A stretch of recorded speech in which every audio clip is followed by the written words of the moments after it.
Hi everyone! Today's video is going to be another one about prices, the economic situation, and what people here can or cannot actually afford. Look at this bowl. It represents Russian economy, cheap and made of styrofoam.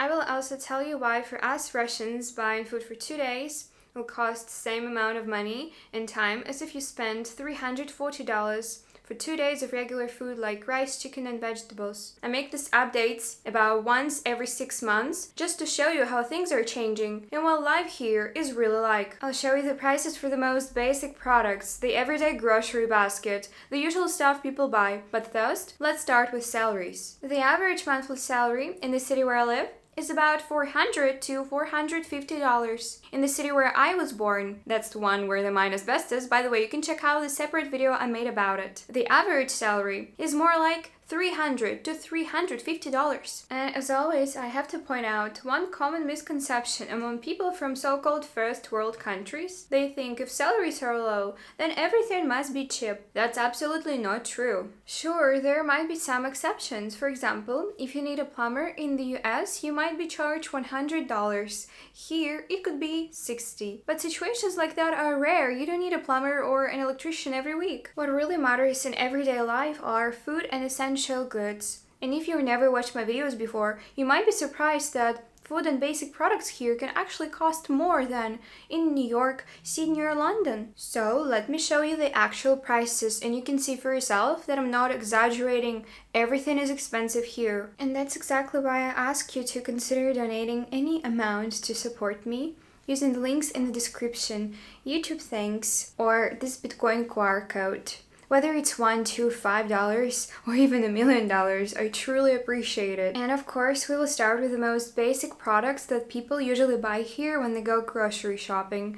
Chicken, meat, some vegetables, pasta, grains, and so on. Let me show you the prices for these things, and then we'll put together a hypothetical basket for one person and calculate how many hours they need to work with an average salary here to just afford this basket. Count every 100 rubles as $1.30 if you want to calculate it yourself. And if an item costs $6.78, I'll just say $6.80 because it's just easier that way. And keep in mind that if I show you a big shelf with prices and they're different but all within the same range, I'll just tell you that on average this product costs this much. I won't list you every single price for each item on the shelf. Chicken breast 1 kilogram costs $6.30. Beef steak 1 kilogram is $26. Ground beef 1 kilogram goes for $11.70. Beef stroganoff cuts 1 kilogram $14.70. Salmon fillet 1 kilogram costs $36.80. Sliced cheese from $3.70 to $7.90. Eggs 10 pieces go for $2.20. Rice 1 kilogram $3.40. Barilla spaghetti $2.20. Barilla pasta ranges from $2 to $5.30. Batter is very expensive, from $2.80 to $6.30. Red or yellow bell pepper sold from $3.90 to $4.70. Tomatoes 1 kilogram from $5.20 to $6.50. Cucumbers 1 kilogram from $1.70 to $5.20. These vegetables are still summer prices, so that means that they are at least 2 times cheaper than in the winter. Just imagine how much they will cost then. So if I want to buy myself some food where there's enough protein, carbs, fiber, I would buy chicken, cheese, eggs for breakfast, vegetables, butter, and obviously some treats like chocolates, yogurt, and it would cost me $30. Which is about a whole day and a half of regular average paying job for 85% of Russians. Sounds very hardcore. So for the better understanding, considering average wage in the US, for you it would be as if you spent $342 on food for 2 days. Very good. That's how long an average person here need to work to buy such basic, I would even say modest basket. Nothing fancy, no imported sauces, no expensive gluten-free pasta, just a basic set of products that will last a person 2 days, and if they really stretch it, 3 days. And yet they would need to work that long just to be able to eat the most basic food. And of course, I understand that global economy isn't doing great right now, even in the US or Western countries. But looking from Russia at how people online complain how everything in Walmart has become impossible to afford is kind of ironic. Not because it's funny, rising prices are always hard, especially for people with low income, but because even someone with the lowest income in the US will still live better than 99% of the planet. This is why I'm showing you all this, so you can really appreciate the place you live in. Even if it seems everything is bad and going wrong, your life is better than most. Obviously, a person to not lose their mind would want something extra, like fruits, junk food, chocolates, sweets, gummy soda chips, and let me show you how much they cost here. And again, they are more expensive than in your countries. Let's begin. M&M's 360 grams cost $6.50. M&M's 140 grams is $4. Ritter Sport from $5 to $7. Cake Ugly One $22. Gummies cost from $2 to $3.90. Dobry Cola Russian alternative $1.30 per can. Regular Coca-Cola from Europe 1 liter $3.60. Fanta can a single one $3. Dr. Pepper can $2.38. Also, speaking about what has really jumped in price, it's definitely chicken. Since the start of the year, chicken has gone up by about 35%, and that's even in the official statistics. And because of the exchange rate, food prices overall here could rise another 15% by the end of the year, according to analysts and economists, which really means 20 to 25%, because if official economists here say something would rise 5%, you can safely double it. Utility bills are also getting insanely expensive. I live alone and I use utilities like a single person, and I pay a month 6,000 rubles. That's crazy. And they're going up every year. Every 6 months, for example, July 1st, utilities went up by another 12%. Imagine if in your country your rent and bills for heating, electricity, water increased by 12-15% every 6 months. Here it's just normal. The funniest part that even though utilities cost this much, it's considered absolutely normal in Russia in the middle of the summer, in the hottest months like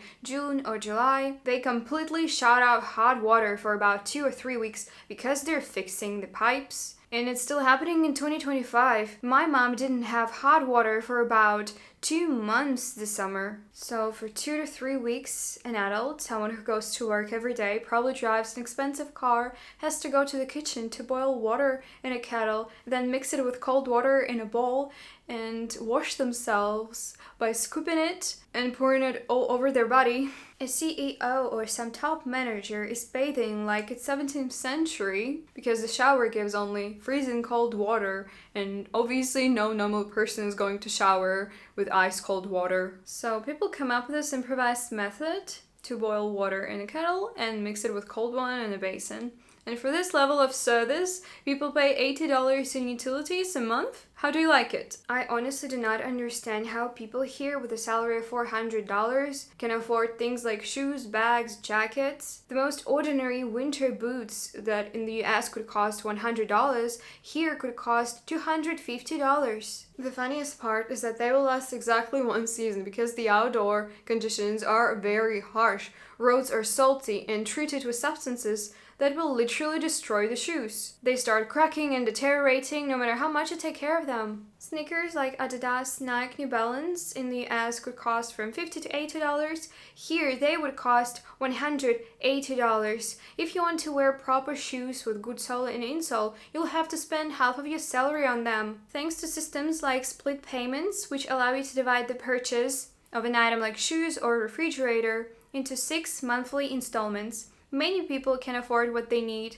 without saving for half a year. You take it now, pay later. It's quite convenient, but a tough trap. People like me cannot just take one shoes and pay for it over 6 months. They end up buying shoes, jacket, accessories, and other items, and their monthly payment becomes large. They need to learn self-control with such payments. Many people buy unnecessary expensive things like the latest iPhone or designer bags, and their monthly payment ends up being higher than their income. That's a very bad situation. Moreover, now you can even buy groceries in splits. There are special cards or QR code payments that allow you to split your purchase into 2, 4, 6, 12, or even 24 months. I think given the current situation in our country, this could help a lot of people if they don't have enough money, for example, until payday. And about the economic situation in general, if a year or two ago TV channels, officials, economists are saying how amazing and strong our economy is, today, top economists, analysts, and even those who are a part of a presidential administration or government are saying that our economy is in a very bad shape. They say that there are almost no money left in the reserves because the country has been living off these reserve funds for 3 years. Agriculture is in decline with low yields. Many factories are closing, and there is a shortage of labor on the market, especially male workers. It makes me wonder where this workforce is going. Why everyone just quit? Maybe they found jobs that pay more. The point is that even government economists are saying that Russia's economy is in trouble, that inflation is very high. I think this already indicates that something serious is happening with Russia's economy. About apartments. I often see memes or posts on the internet how it's impossible to buy an apartment in the US or in Europe. Yes, obviously the prices has gone up, and let me tell you how it is in Russia. In Russia, the prices have also gone up. First of all, the key interest rate is around 25%, which already makes taking out a mortgage impossible. A one-room apartment, and by Russian standards, not American, means literally one room where you have your bed, table, TV, and a small kitchen as a separate room. That's it, and that's a one-room apartment in Russia. In the city where I live, and it's not Moscow, such apartment costs 6 million rubles or $75,000 with an average salary of $400. A two-room apartment with a living room and bedroom already costs 8.5 million rubles or $100,000, and again with a salary of $400 in the country and my city where these prices apply. In Moscow, you can safely multiply these prices by at least 3. So for a one-room apartment, you would pay around $225,000, and for two-room apartment, obviously, $300,000 to $400,000. Salaries in Moscow are about $800 a month for the majority of people, not $400. The apartments themselves are small. One-room apartment would be about 45 square meters, and two-room apartment would be about 65 square meters. That's around 480 square feet for one room, and for two room, 700 square feet. I hope I was able to show and explain the economic situation, how most people live here, and how they feel in the current economic climate. How do people feel in ordinary cities? Even in Moscow, I'm sure many people feel quite restricted financially. I'm sure that in Russia, the number of people who live really well in terms of money doesn't exceed 5, at most 10% of the country's population. For reference, even according to official data, only about 11% of people make more than 100,000 rubles, about $1,100 per month. The remaining 89% make less than $1,000 a month, with the prices that you've already seen. In my opinion, it's a pretty small amount of money. What do you think? Thank you for watching. I really appreciate it. Subscribe to my channel, press like, and leave any comment so Western Vatniks who think how cool Russia is could see how people actually live here. And of course, you can always support me. I appreciate it a lot. On Streamlabs, you just put your username, press donate, and press login with YouTube button. On Boosty, it's the same. Just press send and login with YouTube, and you can send me a message there. Or you can donate using this QR code or Bitcoin address in the description. Thank you. Oi.